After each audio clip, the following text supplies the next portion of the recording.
The Athabascan's called Denali, the Great One.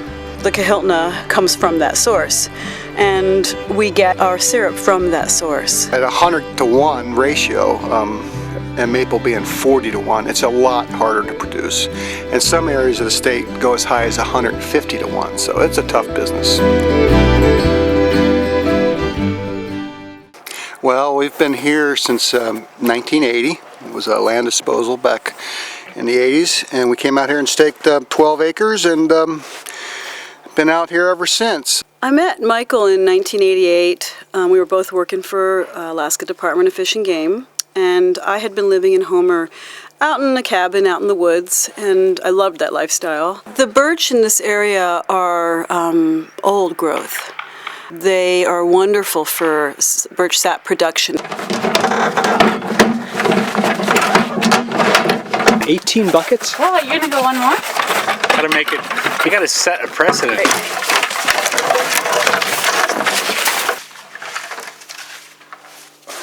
Look for nice clean bark where it looks like it's growing. Set the tap in there. You don't have to hit them real hard, just make sure they're set.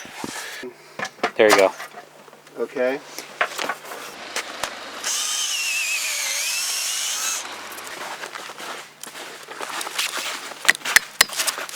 Once the sap starts to flow in a birch, it pretty much keeps going unless you get a really hard freeze down to 20, 22 degrees or so. And also the process of the sap moving up the tree is the photosynthetic process of feeding the leaves.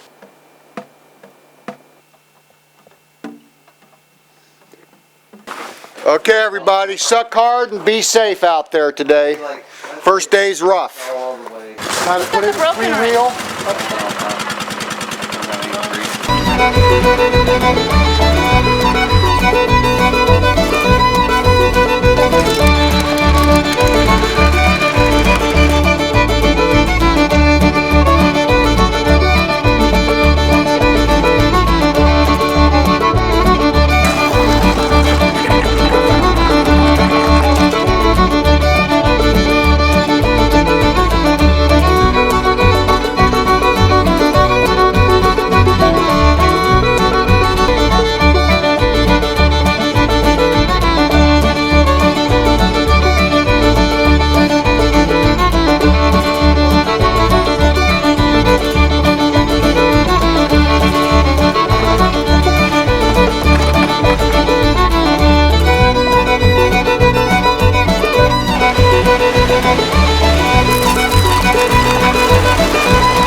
Well, I pretty much started out as a sapsucker, but I moved on to taking care of machinery.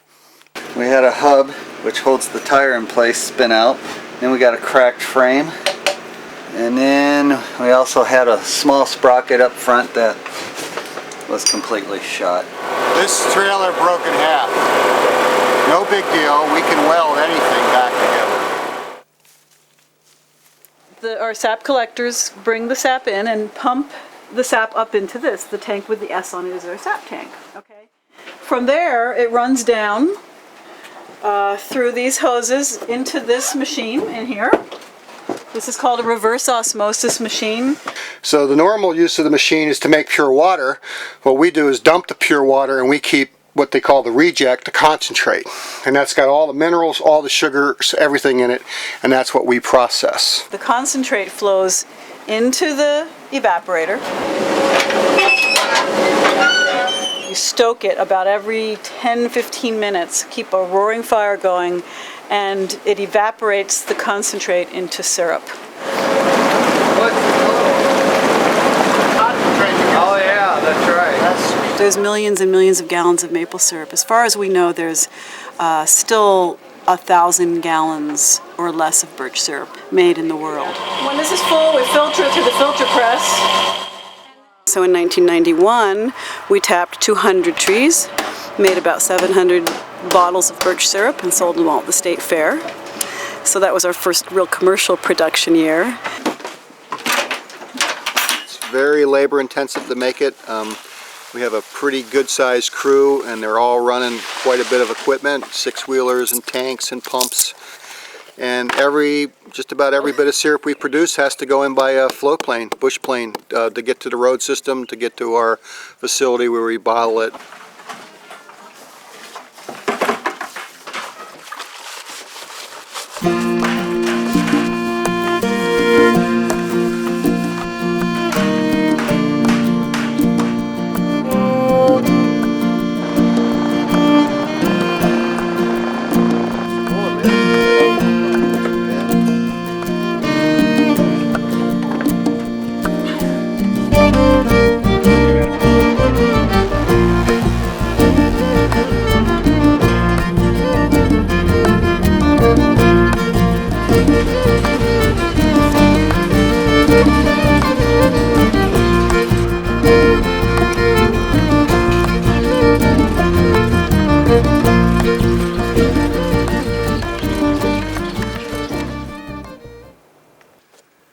Working in nature teaches you a lot about life, in that you're part of a whole. You're part of the whole web of life, really. And when you use a resource that is plentiful in a very sustainable way, there's a lot of joy and a lot of satisfaction in that. We're pretty amazed that it's actually been 17 years, and it's how we survive and it's how we live. It's our life and it's our business. We're really proud of it. And it kind of makes your problems in life, your petty issues, seem pretty insignificant.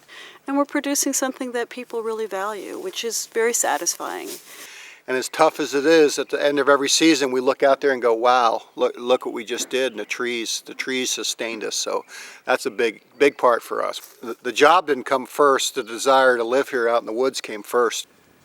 And that way it's just made for, at times, very frustrating, but very satisfying lifestyle.